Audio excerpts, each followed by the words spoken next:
Context of obedience यानी obedience या फर्मा बरदारी के गिरदो नवाह में क्या इंपॉर्टेंट फैक्टर्स हैं, उन पे भी इमैनुअल कांट ने रोशनी डाली। और पहली बात वो करते हैं issue of compulsion in education. Education के ज़रूरी होने में क्या इश्यूज हैं। The reconciliation of obedience to legal constraints and those of the society with the ability of the individual to make use of his personal freedom।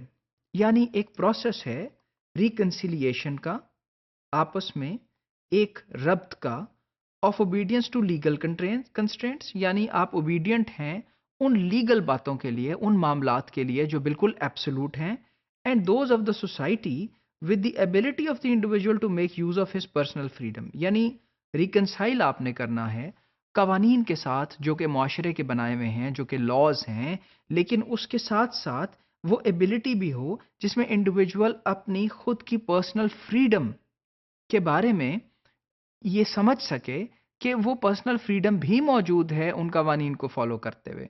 तो फिर क्या है, हमें इसके पीछे नजर आएगा कि reasoning is an important factor. When there are reasons to be obedient, then it would be much easier to come into an interplay with the laws and with the constraints of the society, and it will become more productive for an individual and also for the society. Second thing is morality is obedience to the reason behind conduct। morality obedience है उस reason की जो conduct के पीछे मौजूद है। यानी conduct, अगर एक चीज का कोई कोड ऑफ कॉन्डक्ट है, तो वो जो कोड ऑफ कॉन्डक्ट है, वो उस तरह से जो बिहेव करना है, उसके पीछे एक रीजन है। तो मोरालिटी नाम है उस ओबीडियंस का जो कि उस रीजन की ओबीडियंस है। फॉर इंस्टेंस, आप ये कहते हैं कि उस्ताद के एहतराम में खड़े हो जाइए। अब उस्ताद के एहतराम में अगर खड़ा होना है तो वो इसलिए है कि वो आपको दर्स देता है, वो उसका एक नुमाया मुकाम है और वो काबिल इज्जत है, ना कि इसलिए कि उस्ताद ने कपड़े अच्छे पहने हुए हैं या उस्ताद जो है उन्होंने आज वो बहुत बेहतर नज़र आ रहे हैं, आज वो मुस्कुरा रहे हैं। सो इन रीज़न से बियॉन्ड है, वो रीज़न जो है वो एक लॉजिकल रीज़न होना चाहिए, और वो रीज़न ये है कि आप एक रीज़न के तहत जो इताअत करते हैं उसका नाम मोरालिटी है। The principle of obedience in education is always applied in the context of enlightened reason।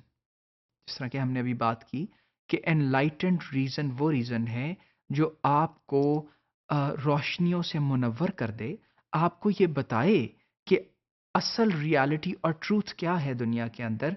तो प्रिंसिपल ऑफ ओबीडियंस एजुकेशन में हमेशा उस वक्त अप्लाई किया जाता है जब आप एनलाइटमेंट हो। तो फिर मोरालिटी या मोरल एजुकेशन बहुत ज़रूरी है उस सब एनलाइटमेंट के लिए।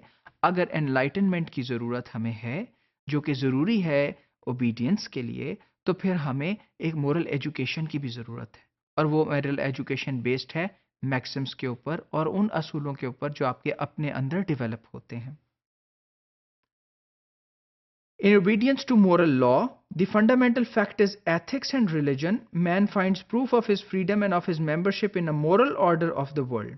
अब यहाँ एक और बात वो इम्पॉर्टेंट बात करते हैं कि ओबीडियंस जो है मोरल लॉ की, वो एक फंडामेंटल फैक्ट है एथिक्स में, अखलाकियात में और रिलीजन में और रिलीजन्स के अंदर, यानी आपके जो दीन हैं उनके अंदर, जिसके अंदर इंसान को प्रूफ मिलता है अपनी फ्रीडम का, अपनी कुदरत का, अपनी ताकत का और फैसला करने की सलाहियत का, और उसकी मेंबरशिप का, यानी उसका मेंबर होने का एक मोरल ऑर्डर में इस दुनिया के अंदर। इस दुनिया के अंदर उसका क्या रीज़न है और वो किस चीज़ में क्या पोजीशन रखता है, ये उसी वक्त पॉसिबल है समझना जब आप ओबीडियंस जो है वो मोरल लॉ की बेस कर रहे हैं फंडामेंटल फैक्ट्स के ऊपर जो कि एथिक्स और रिलीजन के हैं।